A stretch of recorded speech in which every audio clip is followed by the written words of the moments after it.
ವೀಕ್ಷಕರೇ, ನೀವು ನೋಡ್ತಾ ಇರೋದು ಇದು ಮೈಸೂರಿನ ದಟ್ಗಳ್ಳಿ ಮಾರ ಪಬ್ನಲ್ಲಿ ಬೆಂಕಿಯ ಅವಘಡ. ಇಲ್ಲಿ ಈ ಅವಘಡಕ್ಕೆ ಕಾರಣ ಯಾರು, ಹಾಗೆ ಈ ಅಬಕಾರಿ ಅಧಿಕಾರಿಗಳ ವಿರುದ್ಧ ಒಂದಿಷ್ಟು ಗಂಭೀರ ಆರೋಪ ಇದೆ. ಪ್ರತ್ಯಕ್ಷದರ್ಶಿ ಏನಂತಾರೆ ಗರುಡ ನೋಟದಲ್ಲಿ ನೋಡಿ. ಸರ್, ನಮಸ್ತೆ. ನನ್ನ ಹೆಸರು ಮಹಾದೇವ ಅಂತ. ನಾನು 2:45ಗೆ ಇಲ್ಲಿಗೆ ಬಂದಿದ್ದು. ಒಳಗಡೆ ಬಂದ ತಕ್ಷಣ ಸ್ನ್ಯಾಕ್ಸು ಐಟಮ್ಸ್ ಎಲ್ಲ ತಗೊಂಡು ತಿಂತಾಯಿದ್ವಿ. ಸುಮಾರು ಜನ, ಒಂದು 20ರಿಂದ 25 ಜನ ಎಲ್ಲ ಲೇಡೀಸು ಮತ್ತು ಜೆಂಟ್ಸ್ ಎಲ್ಲ ಇದ್ದರು. ಜಸ್ಟ್ ರೈಟ್ ಸೈಡಲ್ಲಿ ಬೆಂಕಿ ರೀತಿ ಕಾಣಿಸ್ಕೊತು. ಕಾಣಿಸ್ಕೊಂಡ ತಕ್ಷಣ ಇಮಿಡಿಯೇಟಾಗಿ 1 ಸೆಕೆಂಡ್ ಯಾರಿಗೂ ಗೊತ್ತಾಗಿಲ್ಲ ಏನಾಗಿದೆ ಅಂತ. ಜಸ್ಟ್ 1 ನಿಮಿಷದಲ್ಲಿ ಎಲ್ಲ ಬರ್ನ್ ಆಗಿತ್ತಲ್ಲಿ. ಎಲ್ಲ ಗೋಣಿ ಚೀಲಗಳು, ತಾಟ್ಗಳು ಮತ್ತೆಲ್ಲ ಆಫ್ರಿಕನ್ ಸ್ಟೈಲ್ಸ್ದು ಇದಾಗಿತ್ತು. ಒಳಗಡೆ ಏನಾಗಿದೆ ಅಂತ ಯಾರಿಗೂ ಗೊತ್ತಿಲ್ಲ, ನಮಗಂತೂ ಗೊತ್ತಿಲ್ಲ. ಊಟ ಮಾಡ್ತಾ ಕೂತಿದ್ವಿ, ಸ್ನ್ಯಾಕ್ಸ್ ತಿಂತ ಕೂತಿದ್ವಿ. ತಕ್ಷಣ ಬ್ಲಾಸ್ಟ್ ಆಯಿತು ರೈಟ್ ಸೈಡಲ್ಲಿ.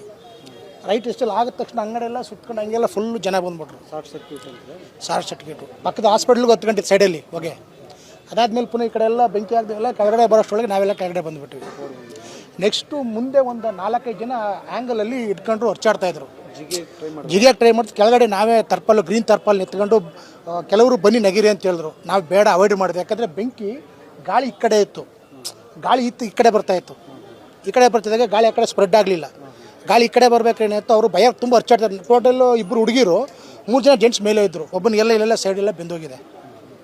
ಎಲ್ಲ ಸೈಡಲ್ಲಿ ಬೆಂದೋಗಿದೆ. ಬೇರೆ ಹುಡುಗರುಗಳೆಲ್ಲ ಎತ್ಕೊಂಡು ಕಾರ್ಪೆಟ್ ಎತ್ಕೊಂಡು ನೆಗಿರಿ ಅಂತ ಹೇಳಿದಲ್ಲಿ ಕರೆಂಟು ವೈರ್ ಪಾಸ್ ಆಗಿದೆ ಮುಂದೆ. ಆ ಜಿಗಿದ ಅಲ್ಲ ಆಕ್ಸಿಡೆಂಟ್ ಆಗುತ್ತೆ ಅಂತ ಬೇಡ ಅಂತ ಹೋಲ್ಡ್ ಮಾಡಿ ಅವ್ರನ್ನ ಅಲ್ಲೇ ಇಡಿಸಿದ್ವಿ. 1 ಸೆಕೆಂಡು ನಮಗೆ ಫೈರ್ ಇಂಜಿನ್ ಅವರೆಲ್ಲ ಯಾರು ಬೇಗ ಬರಲಿಲ್ಲ. ಎಲ್ಲ ಮುಗಿದ ಮೇಲೆ ಬಂದಿದ್ದು. ಎಲ್ಲ ಮುಗಿದ ಮೇಲೆ ಬಂದು ಫೈರ್ ಇಂಜಿನ್ದು ಎಣ್ಣೆ ಹಾಕ್ಕೊಂಡು ಅವ್ರನ್ನ ಇಳಿಸ್ಕೊಂಡ್ವಿ ಕೆಳಗಡೆ.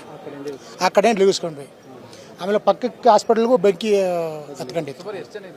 ಸರ್, ಒಳಗಡೆ 25-30 ಜನ ಇದ್ದರು. ಸೆಂಟ್ರ್ ಟೇಬಲೆಲ್ಲ ಎಲ್ಲಿ ಹುಡುಗಿರುಗಳೆಲ್ಲ ಕೂತ್ಕೊಂಡು ಊಟ ಅಂದರೆ ಸ್ನ್ಯಾಕ್ಸ್ ತರ್ತಾಯಿದ್ರು. ಪಾಪ ನೇಪಾಳೀಸ್ ಹುಡುಗಿರುಗಳು ಬಂದು ಸರ್ವ್ ಮಾಡ್ತಾಯಿದ್ರು. ಕೇಳ್ತಾಯಿದ್ರು, ಓನರು ಬಂದು ಕೇಳ್ತಾಯಿದ್ರು, ಏನು ಚೆನ್ನಾಗಿದೆ ಸರ್, ಊಟ ಚೆನ್ನಾಗಿದೆ ಅಂತ. ಏನೇನು ಊಟ ಮಾಡಬೇಕು, ಊಟಕ್ಕೆ ಆರ್ಡರ್ ಕೊಡಬೇಕು ಅಷ್ಟೊತ್ತಿಗೆ ಟಕ್ಕಂತ ಬೆಂಕಿ ಹತ್ಕೊತ್ತು. ಟೋಟಲಿ 1 ನಿಮಿಷದಲ್ಲಿ ಅವ್ರು ಹತ್ತೋಗಿದೆ ಸರ್. ಹುಲ್ಲು ಎಲ್ಲ ಅಲ್ಲಿ ಮಾಡಿಫೈಡ್ ಹುಲ್ಲೇ ಮಾಡಿರೋದು ಅವರು. ನೆಲ್ಲುಲ್ಲು ಮತ್ತು ಗೋಣಿ ತಾಟ್ಗಳು ಮತ್ತು ಬೇರೆ ಬೇರೆ ಎಲ್ಲ 1 ಸೆಕೆಂಡ್ ಕಮ್ಮಿ ಅಂದರೆ 1 ನಿಮಿಷದಲ್ಲಿ ಎಲ್ಲ ಹೊಡೆದೋಗಿತ್ತು. 2 ನಿಮಿಷ ಸಾಕಾಗೇ ಇಲ್ಲ ಅದಕ್ಕೆ. ಎಲ್ಲ ಗಾಬರಿಯಾಗಿ ಕೆಳಗಡೆ ಬಂದ್ಬಿಟ್ಟಾರೆ. ಎಕ್ಸಿಟ್ ಒಂದೇ ಇದ್ದಿದ್ದು. ಎಕ್ಸಿಟ್ ಒಂದೇ, ಕೆಳಗಡೆ ಮೆಟ್ಲೆಲ್ಲ ಬಂದಿದ್ದು. ಎಕ್ಸಿಟ್ ಎಲ್ಲ ನೂ ಕಾಡ್ಕೊಂಡು ಕೆಳಗಡೆ ಬಂದ್ಬಿಟ್ಟಾರೆ. ಯಾರು ಒಂದು ಮೇಲ್ಗಡೆ ಓನರು ಮತ್ತು 3 ಜನ ಆ ರೈಟ್ ಸೈಡಲ್ಲಿ ತುಂಬ ಇದ್ರು. ಅವ್ರಿಗೆ ಪಾಪ ಒಂದು ಸಾವು ಮತ್ತು ಬದುಕಿನ ಮಧ್ಯೆ ಹೋರಾಡ್ತಾಯಿದ್ರು ಅವರು. ಬೆಂಕಿ ಹತ್ಕೊಂಡು ಗಾಳಿ ಇಲ್ಲ ಅಂದರೆ ಅವ್ರು ಬ್ಲಾಸ್ಟ್ ಆಗ್ಬಿಡೋರು, ಉರ್ದೋಗ್ಬಿಡೋರು ಒಳಗಡೆ. ಗಾಳಿ ಈ ಕಡೆ ಇತ್ತು. ಗಾಳಿ ಇಲ್ಲ ಅಂದರೆ ಅಲ್ಲಿ ಕ್ಲೋಸ್ ಅವರು. ಅವತ್ತು ಕಾರಣ ಏನು ಅಂತಂದರೆ ನಿಮಗೆಲ್ಲ ಆಲ್ರೆಡಿ ಗೊತ್ತಿರಬೇಕು, ಶಾರ್ಟ್ ಸರ್ಕ್ಯೂಟಿಂದ ಇದಾಗಿದೆ. ಬಟ್ ಇದು ಮೇನ್ ಕಾರಣ ಬಂದು ಅಧಿಕಾರಿಗಳು ಸರ್. ನಾನು ಹೇಳೋದು ಇಷ್ಟೇ, ಅಧಿಕಾರಿಗಳ ಮೇಲೆ ನಾನು ಬ್ಲೇಮ್ ಮಾಡ್ತೀನಿ.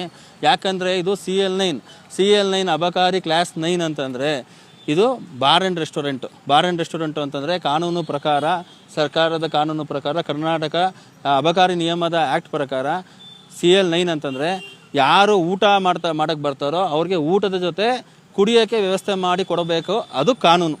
ಆದರೆ ಇವರು CL9 ಲೈಸೆನ್ಸ್ನ CL2 ಆಗಿ ಕನ್ವರ್ಟ್ ಮಾಡಿ, CL2 ಅಂತಂದರೆ MRP ಔಟ್ಲೆಟ್ಗಳು. MRP ಥರ ಕೆಳಗಡೆ ಫುಲ್ಲು MRP. ಯಾರಿಗೂ ಕೂಡ ಅಲ್ಲಿ ಕುಡಿಯೋಕ್ಕೆ ಬಿಡ್ತಾ ಇರಲಿಲ್ಲ. ಕೆಳಗಡೆ ಎಲ್ಲ ಪಾರ್ಸಲೇ ಕೊಡಬೇಕಿತ್ತು. ಒಂದು ಟೇಬಲ್ ಕೂಡ ಹಾಕಿರಲಿಲ್ಲ. ಇದು ಅಬಕಾರಿ ಇಲಾಖೆಗೂ ಗೊತ್ತು. ಇದು ಇವಾಗಿಂದ ಅಲ್ಲ ಸರ್, ಕಳೆದ ಒಂದು 3-4 ವರ್ಷದಿಂದ ಹೀಗೆ ನಡೀತಾ ಇದೆ. ಪಕ್ಕದಲ್ಲಿ ಒಂದು ಚಿಕ್ಕದೊಂದು ಪ್ಯಾಸೇಜ್ ಮಾಡಿದ್ದಾರೆ. ಆ ಪ್ಯಾಸೇಜಲ್ಲಿ ಹೋಗಿ ಪಾಪ ಜನ ಅಲ್ಲೋ ಕುಡಿತಾ ಇದ್ರು. 60 ml 30 ml ಹಾಕೊಂಡು ಕುಡ್ಕೊಂಡು ರೋಡಿಗೆ ಬರೋರು, ರೋಡಲ್ಲಿ ಹೆಣ್ಮಕ್ಳು ಓಡಾಡೋರು, ಅದೆಲ್ಲ ಅಬ್ಸರ್ವ್ ಮಾಡಿದ್ದಾರೆ. ಪಕ್ಕದಲ್ಲೇ ಒಂದು ಹಾಸ್ಪಿಟ್ಲು ಕೂಡ ಆಗಿದೆ. ಸೊ ಇದೆಲ್ಲ ಅಧಿಕಾರಿಗಳ ಗಮನಕ್ಕೆ ಬಂದಿಲ್ವಾ? ಇದಕ್ಕೆ ನೇರ ಕಾರಣ ಅಬಕಾರಿ ಇಲಾಖೆಯ ನಿರೀಕ್ಷಕ ಆಶೀಶ್ ಮತ್ತು ಸಬ್ ಇನ್ಸ್ಪೆಕ್ಟರ್ ಆದ ದಿಲೀಪ್ ಹಾಗೂ ಅಬಕಾರಿ ಇಲಾಖೆಯ ಉಪ ಆಯುಕ್ತರಾದ ನಾಗರಾಜಪ್ಪ. ಈ 3 ಜನನ್ನ ನಾನು ಬ್ಲೇಮ್ ಮಾಡ್ತೀನಿ. ಅವ್ರಿಗೆ ಗೊತ್ತಿಲ್ಲದೆ ಏನೂ ಆಗಲ್ಲ. ಅವ್ರಿಗೆ ಪ್ರತಿಯೊಂದು ಗೈಡೆನ್ಸ್ ಇರ್ತದೆ. ವಾರಕ್ಕೆ 1 ಸಲ, 10 ದಿವಸಕ್ಕೆ 1 ಸಲ ನಿಮ್ಮ ವ್ಯಾಪ್ತಿಗೆ ಬರುವ ಎಲ್ಲ ಮದ್ಯದ ಅಂಗಡಿಗಳಿಗೆ ಹೋಗಿ ಒಂದು ವಿಸಿಟ್ ಮಾಡಿ, ಅಲ್ಲಿ ಕರೆಕ್ಟಾಗಿ ವ್ಯಾಪಾರ ಆಗ್ತದೆ ಇಲ್ವ ಅಂತ ನೋಡಿ, ಒಂದು ಎಕ್ಸೈಸ್ ಬುಕ್ ಅಂತ ದೊಡ್ಡದೊಂದು ಇರ್ತದೆ. ಅಲ್ಲಿ ಹೋಗ್ಬಿಟ್ಟು ಅವ್ರು ಸೈನ್ ಮಾಡ್ಬಿಟ್ಟು ಬರಬೇಕು ಸರ್. ಸ್ಟಾಕ್ ಚೆಕ್ ಎಲ್ಲ ಮಾಡಿ ಸೈನ್ ಮಾಡ್ಬಿಟ್ಟು ಬರಬೇಕು. ಸೈನ್ ಮಾಡಿದ್ದಾರೆ ಕೂಡ. ಮತ್ತೊಂದು ಚಿಕ್ಕದೊಂದು ಬುಕ್ಕು ಕೂಡ ಇರ್ತದೆ. ಅದರಲ್ಲೂ ಕೂಡ ಸರಿ ಇದೆ ಅಂತ ಕೂಡ ಬರೆದಿರ್ತಾರೆ. ಇವ್ರಿಗೇನು ಕಣ್ಣು ಖಾರದ ಪುಡಿ ಹಾಕೊಂಡಿದಾರ ಅಥವಾ ಲಂಚಕ್ಕೋಸ್ಕರ ಇವರು ಕೆಲಸ ಮಾಡ್ತಾಯಿದ್ರೆ ನನಗಂತೂ ಒಂದು ಗೊತ್ತಿಲ್ಲ ಸರ್. ಒಟ್ಟಿನಲ್ಲಿ ಇವರು ಲಂಚಕ್ಕೋಸ್ಕರನೇ ಕೆಲಸ ಮಾಡ್ತಾ ಇರೋದು. ನಿಯತ್ತಾಗಿ ಕೆಲಸ ಮಾಡೋ ಹಾಗಿದ್ರೆ CL9ನ CL2 ಆಗಿ ಕನ್ವರ್ಟ್ ಮಾಡಿದ್ರಲ್ಲ, ಕಣ್ಮುಚ್ಕೊಂಡು ಒಳಗೆ ಬರ್ತಾರಾ? ಕಣ್ಮುಚ್ಕೊಂಡು ಬುಕ್ಕಲ್ಲಿ ಸೈನ್ ಮಾಡ್ಬಿಟ್ಟು ಹೋಗ್ತಾರಾ? ಸ್ವಲ್ಪ ಇವ್ರಿಗೆ ಮಾನವೀಯತೆ ಇಲ್ವಾ? ಕಾರ್ಯಕ್ರಮದ ಪ್ರಾಯೋಜಕರು ಪ್ರಿಂಟ್ ಪಾಯಿಂಟ್, ಕಿಟಲ್ ಕಾಲೇಜ್ ಹತ್ತಿರ, ಟಿಬಿ ರೋಡ್, ಧಾರವಾಡ. ನಮ್ಮಲ್ಲಿ ಎಲ್ಲ ತರಹದ banner print, colour print, offset print ಸೇವೆ ಇದೆ. ಬ್ಯಾನರ್ ಆಗಲಿ, ಕಲರ್ ಪ್ರಿಂಟ್ ಆಗಲಿ, ಸ್ಪಷ್ಟತೆಗೆ ಕನ್ನಡಿ. Print point, the print solution under one roof.